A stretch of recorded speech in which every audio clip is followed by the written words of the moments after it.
Meer dan 50% van de Limburgse bedrijven doet aan outsourcing voor betere bedrijfsresultaten.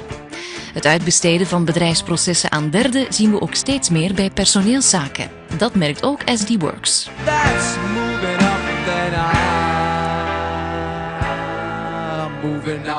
Wij voelen inderdaad dat de zaakvoerder meer behoefte heeft om de personeelsadministratie of een gedeelte van de personeelsadministratie te outsourcen. Omdat dikwijls in groeiende KMO's dat hij zegt van kijk, ik kan het zelf niet blijven doen en ik wil het ook niet graag uitgeven aan een collega omdat het toch over vertrouwelijke informatie gaat en dan komen wij dikwijls in beeld. Dus ja, ik veronderstel dat u vandaag de loonberekening heeft gedaan. Ja, inderdaad, was afgesproken. We werden die vandaag berekend samen met het vakantiegeld. Outsourcing kan op verschillende vlakken gebeuren. Personeelsbeleid bestaat uit verschillende soorten facetten en eigenlijk al die facetten kunnen geoutsourced worden. Ik denk aan werving en selectie, aan de personeelsadministratie, volledig of gedeeltelijk, maar ook moeilijke gesprekken voeren met de werknemers of evaluatiegesprekken, het invoeren van een loonbeleid. Dus al die facetten, daar kan je eigenlijk beroep op ons doen. Bovendien kan outsourcing zowel permanent of tijdelijk zijn. Tijdelijke outsourcing is vanzelfsprekend. De persoon die bezig is met loonadministratie komt uit te vallen. En dan kunnen ze beroep doen op ons om in-house iemand te zetten die die taken volledig overneemt. Bij de volledige outsourcing wordt er eigenlijk beslist vanuit het bedrijf van kijk, ik wil eigenlijk geen tijd steken in de personeelsadministratie of een gedeelte van de personeelsadministratie. Ik wil het ook niet door een medewerker laten doen omwille van de vertrouwelijke informatie die daarbij gepaard gaat. En daarom doen ze beroep op ons dat wij eigenlijk de personeelsdienst spelen voor het bedrijf. Bij Trespa in het Nederlandse Weert is outsourcing al langer ingeburgerd. Vooral bij de Belgische dochteronderneming in Hasselt wordt een groot deel van de personeelszaken uit handen gegeven. Trespa Belgium BVBA is een onderdeel van de firma Trespa International BV, gevestigd hier in Weert langs het kanaal. En we zijn sinds ongeveer 15 jaar gevestigd in Hasselt in het Office Center.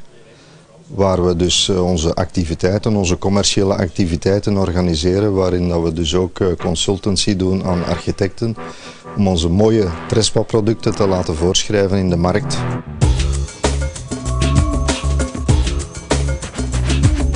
Er zijn een aantal aspecten die we doen in verband met outsourcing, waaronder dus het logistieke gebeuren. Dat wordt geoutsourced via de firma Wetron, hier ook gevestigd in Weert. Daarnaast werken wij als Trespa Belgium ook samen met een boekhouder, een boekhoudkantoor gevestigd in Hasselt. Dat is de firma Voederer. En daarnaast werken we ook samen met de loonberekening van SD Works. Kan ik zelf voor medewerkers, zoals Anthony bijvoorbeeld, zijn afwezigheden invullen?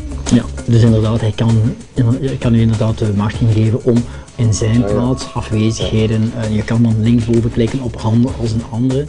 SD Works organiseert de volledige loonafhandeling omwille van het feit dat er dus een wezenlijk verschil is tussen Nederland en België op gebied van loonberekening of op gebied van alles wat te maken heeft met personeel en organisatie.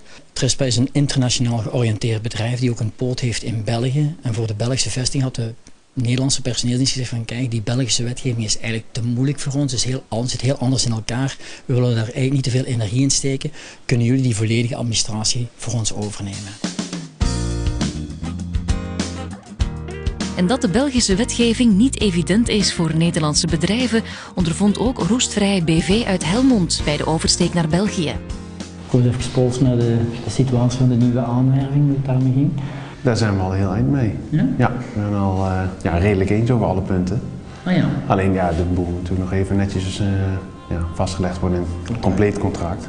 Hetzelfde verhaal zien we dus ook bij RV Inox, die ook hebben beslist van kijk, het Belgische poot die we vanaf oktober vorig jaar hebben opgestart, die personeelsadministratie, ik zou die eigenlijk volledig willen outsourcen naar SD Works, zodanig dat wij ons daar niet mee moeten bezighouden. Roestvrij zit in Nederland. Het is een groothandel in roest van staal, buizen en fittingen. En in België hebben wij RV Inox als dochteronderneming voor de Belgische markt.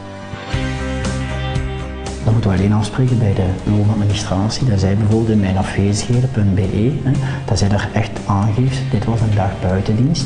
Dan kan ze daarin ingeven en dan kan ik op het einde van de maand onmiddellijk zien, dan krijg jij, je hebt 14 dagen buitenshuis gewerkt, zie ik in de kalender. Dan koppel ik die dag met die dagvergoeding. En dan krijgt ze 14 keer die 14 euro. Dan heb je dus op die manier wel een interessante tegemoetkoming kunnen doen in haar rondkosten. SD Works ontwikkelde de speciale tool mijnafwezigheden.be om de bedrijven bij te staan. Ja, dat gaat heel goed. Zij geven ons advies, geven een aantal tools waar we mee kunnen werken. Waardoor wij dingen ook op afstand kunnen doen. Met name vanuit Nederland, maar ook vanuit het verkoopkantoor in België. Dus ja, dat verloopt heel soepel. Door een efficiënt outsourcingsbeleid kunnen de Limburgse bedrijfsleiders zich uiteindelijk beter concentreren op hun eigen core business. En dat is een win-win situatie voor iedereen.